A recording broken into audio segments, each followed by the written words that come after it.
Muraho mwese abankurikira, abari mu Rwanda ndetse n'aho muri hose hirya no hino ku isi yose.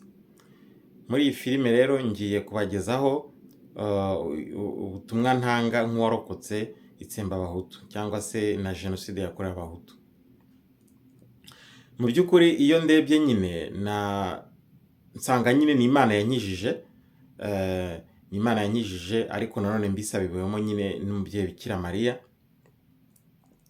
Nsanga rero mfite ukwemera, ndi umukristo wemera ndetse nkaba ndi umukristo gatolika, ariko yenda ntagiye no kuvuga cyane ku idini ryanjye, nkavuga muri rusange abemera, nsanga ari Imana yabigizemo uruhare. Kandi ubuhamya bwanjye nkeneye kubutanga nk'umukristo, nk'uwemera Imana, kugira ndetse ngo bwubake n'abandi bantu bemera Imana, ndetse bube bwanatuma n'abatemera Imana nabo ndetse bagarukira Imana bakemera, kuko Imana igihe cyose ikora ibitangaza, Imana ihora hafi ya muntu. Ubutumwa rero ntanga mbere na mbere nyine ndabuha abahagarariye amadini mu Rwanda, ndetse abahagarariye ndetse Kiliziya Gatolika mu Rwanda, kugira ngo bere gukomeza kwirengagiza ibyakorewe aho mu bwoko bw'Abahutu. Akenshi ngenda nkurikira ugasanga nk'iyo umuyobozi runaka uyoboye idini bamubajeho, usanga avuga ati ubwo bwicanyi ntibwabayeho. Ngira ngo muri Kiliziya Gatolika, ngira ngo Kardinali Kambanda nawe Antoine ari nawe ukuriye inama y'Abepiskopi Gatolika mu Rwanda, ibyo byose akunda kubihakana, avuga ati ubwicanyi bwakorewe Abahutu ntibwabayeho, Jenoside yakorewe Abahutu ntiyabayeho. Ariko usanga mu by'ukuri ni ikintu gikwiye gukosorwa, kuko abantu mu bwoko bw'Abahutu harimo abemera Imana, harimo abayoboke baba abayoboke ba Kiliziya Gatolika cyangwa se n'abayoboke mu yandi madini. Byose rero iyo umuntu uhagarariye abandi akomeje kubihakana kandi byarabayeho, hari ababirokotse, haba harimo gukomeretsa abantu, ndetse umuntu akibaza ese iyi myanya abantu babona mu madini kuki bayikoresha bakora politiki? Ni ikintu kitari cyo, kuko ntabwo imyanya abantu bahabwa bari bakwiye kuyikoresha bakora politiki, basubiramo ibyo politiki abanyapolitiki bavuze. Niba leta y'u Rwanda ivuga iti nta Jenoside yakorewe Abahutu, ibyo ni ibya politiki. Ariko se mu kuri, tugiye mu kuri, kuki abahagarariye amadini batavuga bati ariko ibyo bintu nimureke tubyigeho, tubikurikirane, turebe, cyane cyane ko haravuga ko ubwo bwicanyi baburokotse.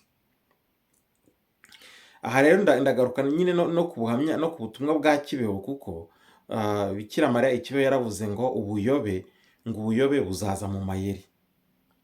Aha rero niho nyine icyo kintu kigaragara. Iyo ubona abahagarariye amadini badashobora gufata icyemezo bati dukurikirane turebe akababaro kawe munyarwanda yagize, ahubwo bagakurikira ibyo politiki yavuze, abanyapolitiki bavuze, icyo gihe ni bwa buyobe nyine bugira gute Bikira Mariya yavuze ko buzaza mu mayeri.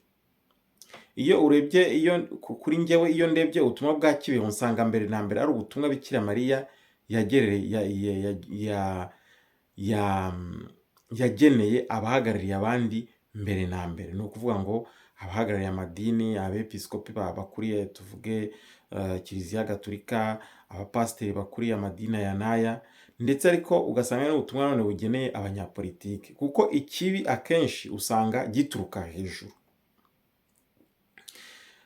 Niyo mpamvu rero cyane cyane Bikira Mariya mu byo yagiye yerekana Ikibeho, yagiye yerekana ubwicanyi bukomeye. Iyo rero urebye ubwicanyi ukuntu bwaje, usanga bwaraturutse hehe? Mu nzego zo hejuru, mu bahagarariye abandi.